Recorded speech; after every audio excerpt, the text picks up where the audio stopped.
Alô, bom dia, você está no canal Professor Belém nesta quarta-feira, dia 28 de junho de 2023, sejam todos bem-vindos. E hoje, meus amigos, sob o título Está Tudo Dominado, eu trago duas notícias, uma muito boa para a China e para todos os torcedores da China em geral, e outra muito ruim para quem vive nos Estados Unidos e sonha ver novamente Donald Trump presidente. Ao que tudo indica, isso não vai rolar. E explicarei por quê, começando pela boa notícia aos chineses. A boa notícia aos chineses veio como recortes, como peças de uma grande pista no Gatestone Institute, num artigo publicado no dia 26, antes de ontem, assinado por Robert Williams. Ele diz o seguinte, vou ler apenas os tópicos. Os presentes que o governo Biden já deu ao Partido Comunista Chinês em apenas 2 anos foram nada menos que exorbitantes e muitas vezes em detrimento dos Estados Unidos. Aí ele explica por quê. O governo Biden pretende gastar mais de $500 bilhão em energia limpa e ação climática na próxima década. Segundo o Departamento de Energia dos Estados Unidos, esse valor incluirá projetos para mudanças climáticas e investimentos em energia renováveis ou renovável, como painéis solares e turbinas eólicas. Só que, diz a matéria, o problema é exatamente esse. O problema é que essas políticas são presentes para a China. Em energia solar, diz Williams, a China produz entre 70% e 98% da matéria-prima à base de silício do mundo e outros componentes para painéis solares. Um sólido monopólio mundial. Então, você, ao deparar-se com essa mudança radical da matriz energética no país mais rico e mais consumidor do mundo, tornando-se dependente de outro país que detém um monopólio que pode dar este impulso, esta transformação na matriz energética, certamente concluirá que a maior nação da Terra será aquela que detém o monopólio, evidentemente. Isso é a coisa mais lógica a ser pensada. Mas segue a matéria dizendo, a maioria dos painéis solares é importada, com 3/4 das importações provenientes de subsidiárias chinesas de fabricação no Sudeste Asiático. Os Estados Unidos detêm apenas 0,5%, mas isso são números de 2017. Pode ser que hoje seja ainda menor ou menos o poder de fabricação desses equipamentos que podem ajudar na mudança da matriz energética. Não está sendo investido o suficiente na fabricação de painéis solares nos Estados Unidos. As células solares virão principalmente da China. Aí você pergunta, mas então por que os Estados Unidos não investem na produção desses equipamentos para compor as suas usinas, por exemplo, solares ou eólicas? Porque não quer, evidentemente. A administração Biden fez uma aposta maciça em veículos elétricos. A meta é que 50% dos novos veículos vendidos nos Estados Unidos sejam elétricos até 2030. Os veículos elétricos precisam de bateria de lítio-íon. A China, por sua vez, tem quase um monopólio global para produzi-los. O custo médio das matérias-primas, incluindo lítio, níquel e cobalto, era de mais de $8.000 por veículo elétrico em junho de 2022. Esse valor representou um aumento de mais de 140% no preço, no custo do automóvel elétrico em 2020. E aí a matéria pergunta, quantos consumidores americanos poderão comprar carros tão caros?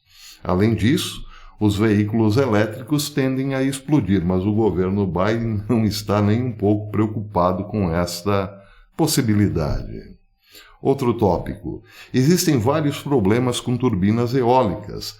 Uma delas é que os Estados Unidos ainda dependem de importações estrangeiras para produzi-las, inclusive ou principalmente da China. Outra é que as turbinas eólicas põem em perigo a vida selvagem, mas o governo Biden não está nem aí para isso, embora o discurso seja sempre outro, claro. Muito bem. Para terminar, todas essas políticas de Biden parecem que foram feitas sob medida para reduzir a capacidade dos Estados Unidos em termos de competição internacional, ao mesmo tempo que dão à China ainda mais espaço para expandir sua economia e obter uma vantagem ainda maior sobre os Estados Unidos. Bem, então, como disse, esta é uma informação bastante alvissareira para os chineses, claro, mas não pensem que parou por aí. O governo Biden está investindo muito em carros elétricos, só que não no país apenas, ou nas suas companhias, mas naquelas companhias que já estão com associação ou sociedade com subsidiárias chinesas da Ásia, ou melhor, da China, na Ásia, como é o caso da Ford, por exemplo. Vejam que interessante, matéria saída no Wall Street Journal e republicada pelo Daily Caller News Foundation ontem. Diz a matéria: a Ford Motor Company deve demitir pelo menos 1.000 funcionários na América do Norte, menos de uma semana depois que o titã automotivo obteve um empréstimo multimilionário do governo Biden para investir em seu negócio de veículos elétricos, informou o Wall Street Journal na terça-feira. Os funcionários assalariados começaram a ser notificados internamente sobre os cortes já na segunda-feira, com um porta-voz da empresa confirmando que os cortes serão focados em engenheiros, numa tentativa de economizar dinheiro em todas as unidades de negócios. Bem, mas esses engenheiros serão demitidos e aí a empresa ficará sem engenheiros? Você aqui deve pensar, não, os engenheiros chineses tomarão conta do pedaço, claro. Só que engenheiros para carros elétricos.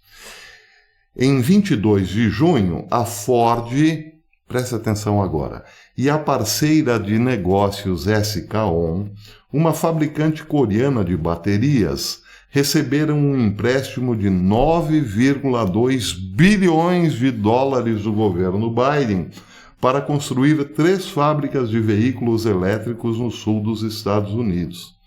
Bem, aqui você pode ter ficado um tanto quanto aliviado. Não, mas é uma empresa coreana. Mas até o momento ninguém sabe muito bem se não é mais uma subsidiária da China, porque o contexto indica que sim. Mas por enquanto é só um palpite, uma opinião, até quem sabe furada. O fato é que existe uma associação aqui muito forte, uma demissão também muito grande, para que as coisas se reequilibrem em outros patamares daqui para frente, claro. Um porta-voz da Ford confirmou que as demissões estavam ocorrendo, mas não disse quantas seriam.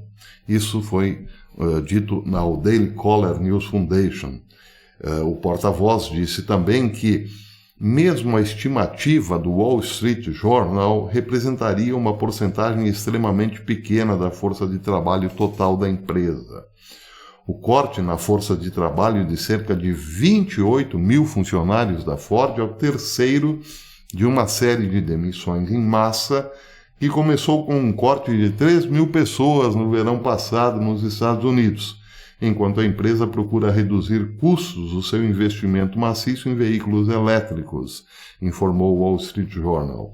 A Ford cortou 3.800 empregos adicionais na Europa no início de 2023, como uma medida de corte de custos para apoiar o seu pivô de veículos elétricos, depois de perder suas expectativas de lucro em 1,1 bilhão no quarto trimestre de 2022.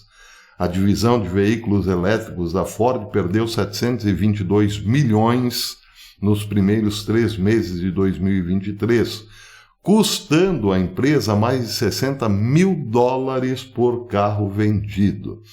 A divisão de veículo elétrico da empresa está a caminho de cerca de 3 bilhões em perdas anuais, mas, mesmo assim, projeta que começará a gerar lucro no próximo ano.